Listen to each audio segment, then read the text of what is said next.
welcome to Gotham Comedy Live. Yeah. What a night we got for you. It's so great to be back in the city. For those of you maybe your first time in the city, let me give you a couple of tips about how to not look like a tourist.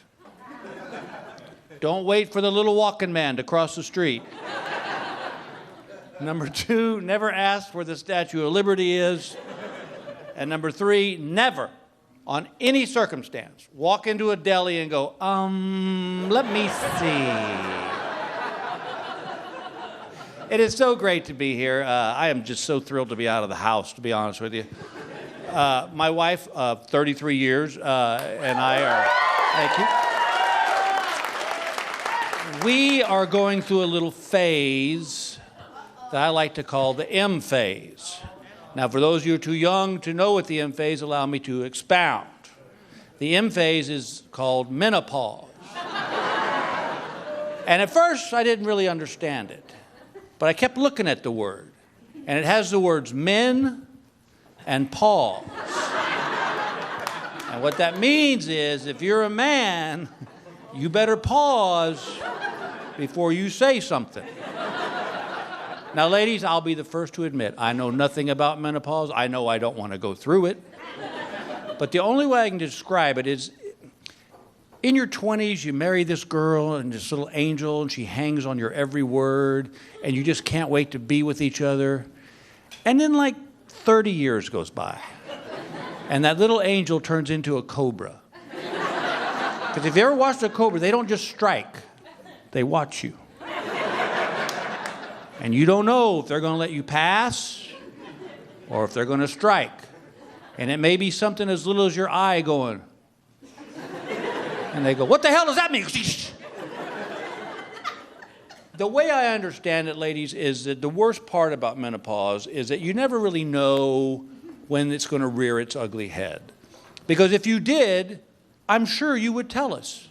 You would say, hey, FYI, about 2:30 today, I'm going to bite your head off for no real reason. And then as guys, we would go, cool, I'll see you about 4. Now, the American Medical Association says that one of the symptoms of menopause is irritability. I don't know if that's really the word to describe what I'm going through. It's worse. It's like, hey, Bill, I heard you got your eye gouged out with an ice pick. What happened? I go, well, the wife was a little irritable. And on my fault, I did put a glass down without a coaster. I feel bad for her because the poor thing's going through hot flashes and night sweats. And, geez, our room is like the temperature of a meat locker. But I'm not saying anything. Because I know I'm in here, I guess you think it's just a little too cold in here now, don't you? I'm like, no, what? No. I love seeing my breath. I'm going to go turn on the faucet so the pipes don't freeze.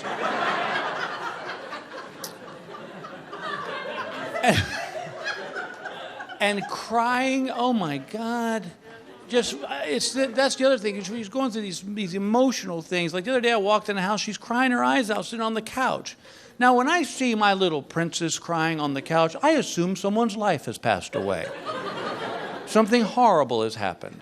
And I said, what's wrong, baby? And she goes, I can't get into the jeans I wore when I was 20.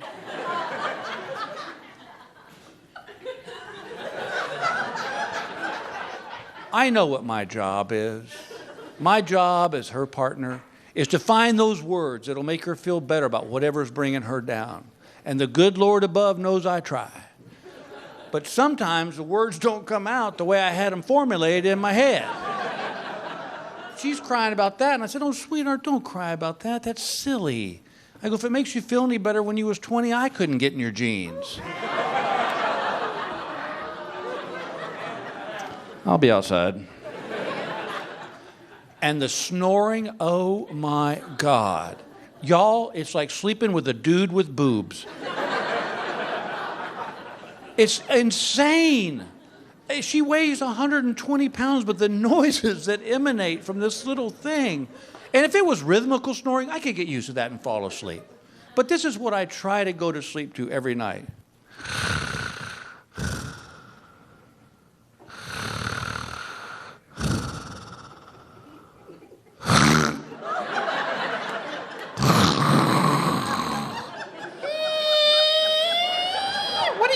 want a whale next to me? Jesus. And I try to gently rub her back and push her out of bed. Oh, yeah, but she wakes up when she hits the floor. And she goes, what are you doing? I go, honey, you're snoring. She goes, no, I'm not. I'm wide awake. Well, now you are. A second ago, you were sucking paintings off the wall. And then she has the gall to look me in the eye and go, maybe it was you snoring. You just woke yourself up. Really? That's what you're going to go with? Really? And it's causing her to do weird stuff. Like the other day, we were sitting at the breakfast table having coffee, reading the paper. And for those of you that are younger than me, the paper was this thing that got delivered to your house every day. And you could read the news, and you didn't need Wi-Fi. So we're having coffee, reading the paper, when all of a sudden my wife goes, hey, tell me about your old girlfriends. I said, why would I do that? She goes, well, honey, we've been married for 33 years. I'm not jealous anymore. I just want to know what kind of girls you went out with. And I'm thinking, you know what, that's kind of rude. Because what she's really saying is, hey, honey, tell me about that period of your life when women found you attractive. Well, I had had enough coffee, and I was on edge. So I said, all right, sister, you want to play this game? I'm all in. I walked to the office. I got my college yearbook. And I went over to the breakfast table, and I sat down, and I opened up, and I said, you see that girl? She was a head cheerleader. I slept with her for 3 years. See that girl? She was the prom queen. We dated for 2 months. And dating was a nice way of putting it. And this girl was the head drill team girl. And drill was the operative word in that sentence. And she goes, wow, you were popular. I said, yes, I was. She goes, well, let's look them up on Facebook.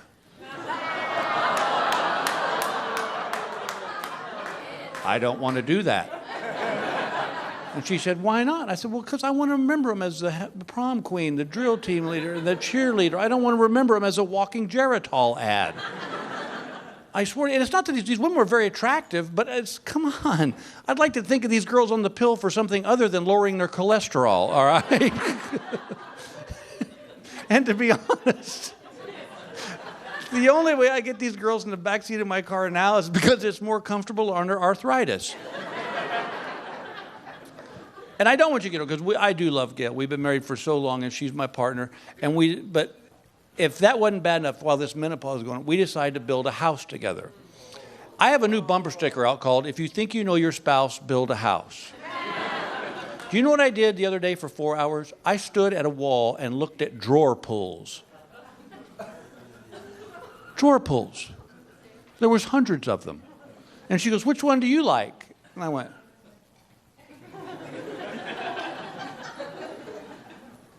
that one.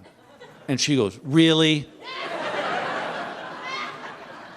No. I was just seeing if you were paying attention.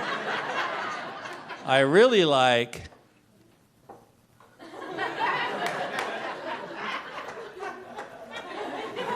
those. Oh, I can't believe it. Bill, those are awful.